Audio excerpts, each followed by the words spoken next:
The perfect shot? No. Something unexpected changed everything in seconds. A red alert.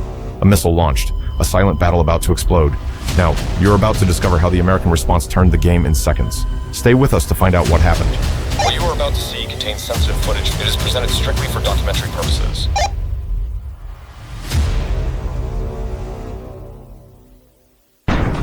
They thought they had made the perfect shot. Somewhere over the Red Sea, the sky was clear, and a United States Air Force F-16 Fighting Falcon was on patrol.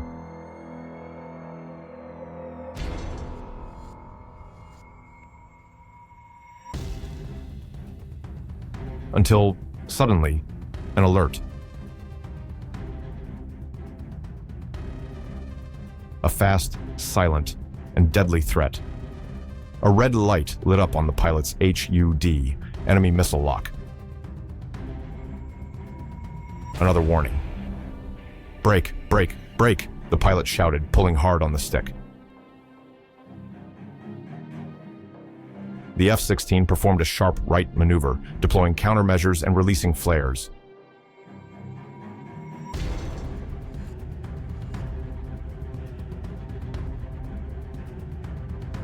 An infrared missile, a manpad, had been fired by the Houthis from Yemen.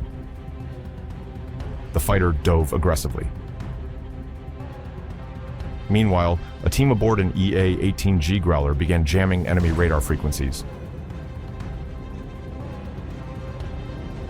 High above, an E-2D Hawkeye, launched from the USS Eisenhower aircraft carrier, took position for surveillance. The missile corrected its trajectory mid-air, tracking the F-16's engine heat signature.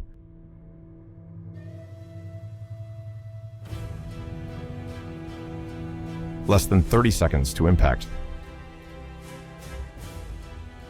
The pilot pulled the jet into a 9G turn and called out, "Fox 3 defensive," signaling an air-to-air missile launch for defense. One more defensive move. A burst of flares created a wall of heat to confuse the incoming missile.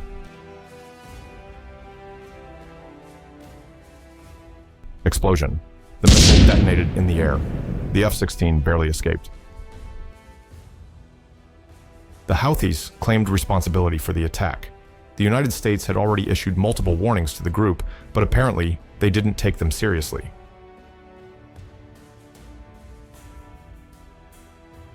So, aircraft carriers changed their formations, and destroyers were repositioned. But the Houthis, backed by Iranian training and technology, continued their attacks.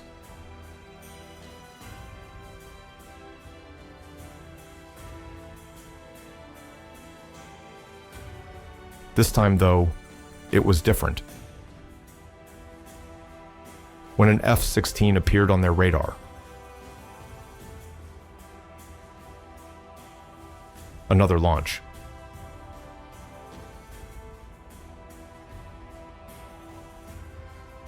But this time, the hunter was about to become the hunted, because this wasn't just a routine patrol mission. If there was a launch, the response would be immediate, and that's exactly what happened. The moment the missile was fired, the Houthi launcher stayed active just long enough to be detected. Aboard the USS Eisenhower, the F-16 transmitted real-time data about the radar emission, thermal signature, and missile trajectory. Even GPS jamming patterns were recorded. At 28,000 feet, the F-16 stayed steady, flying close to the edge of Yemeni airspace. Ready to strike.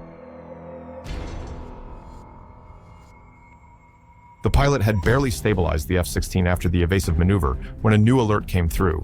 Another missile launch. A classic Soviet-era surface-to-air missile, but the Houthis had a new version. Iranian-made copies from the SIAD family, upgraded with next-generation seekers and mobile launch platforms. The pilot pushed the throttle to the limit. Afterburners roared to life instantly.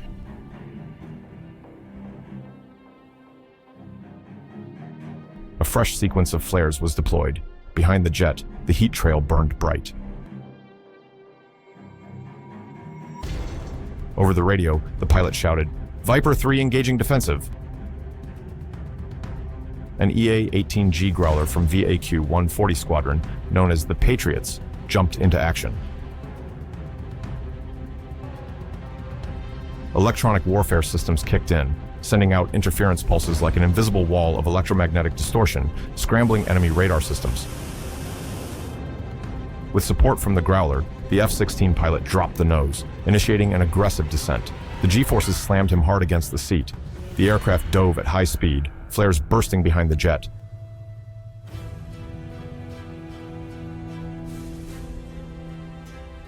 As the pilot executed defensive maneuvers, rolling the aircraft into a barrel roll at nearly 700 knots. One of the missiles missed by less than 200 feet. But this time, the Houthis were being tracked. A naval MQ-4C Triton drone, specialized in ISR missions, intelligence, surveillance, and reconnaissance, was monitoring the area. The Triton's mission: detect ground-based thermal signatures, radar pulses, and electronic movements. The data was being transmitted in real time to the command center aboard the USS Dwight D. Eisenhower. Inside the Combat Information Center, CIC, of the Eisenhower, the commander issued a single order: Package Bravo, execute. The retaliation protocol was now officially underway. Package Bravo, in U.S. Navy terms, means a multi-front attack, a coordinated combination of cruise missile strikes, air assaults, and electronic warfare operations.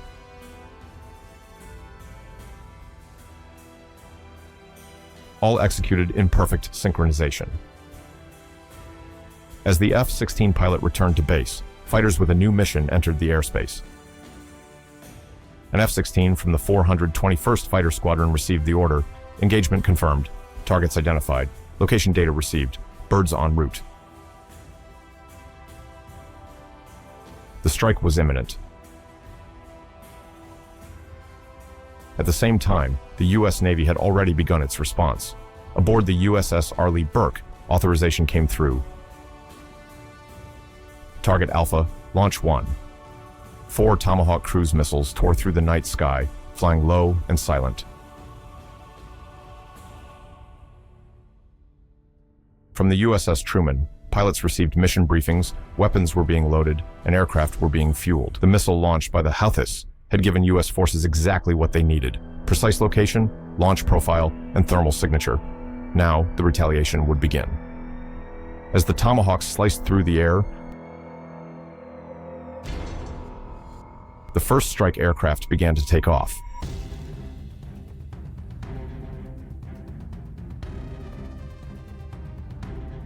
An E-2D Hawkeye assumed surveillance control, while 2 EA-18G Growlers were tasked with neutralizing enemy radars and jamming any hostile communication attempts. FA-18. Super Hornets launched from the deck, loaded with GBU-38 JDAMs, GPS-guided bombs, and AGM-88 HARM anti-radiation missiles. 3 targets were priorities. First, the location where the Houthi missile was fired. Second, a command center. And third, a mobile radar unit. The Tomahawk missiles were the first to arrive, destroying the mobile radar. The missile launcher was reduced to rubble. Shortly after, the Hornets dove in for their attack, missiles launched one after another, impact after impact.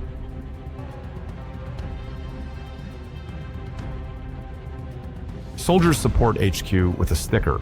It helps the channel grow, or if you want to get even closer, join the squad as an official member. The final phase of the strike came with an HARM missile, locking onto the last radar signal emitted from a hidden station. Target successfully hit. From inside the F-16 cockpit, the pilot transmitted a message: target neutralized. Attack complete. RTB, return to base.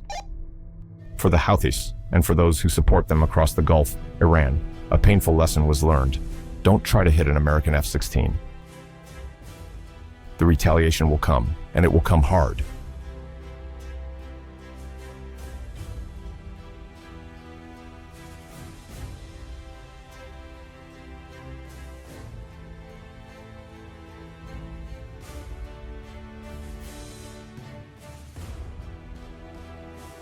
You watched through to the end. Only real ones do that. Show some love with a like.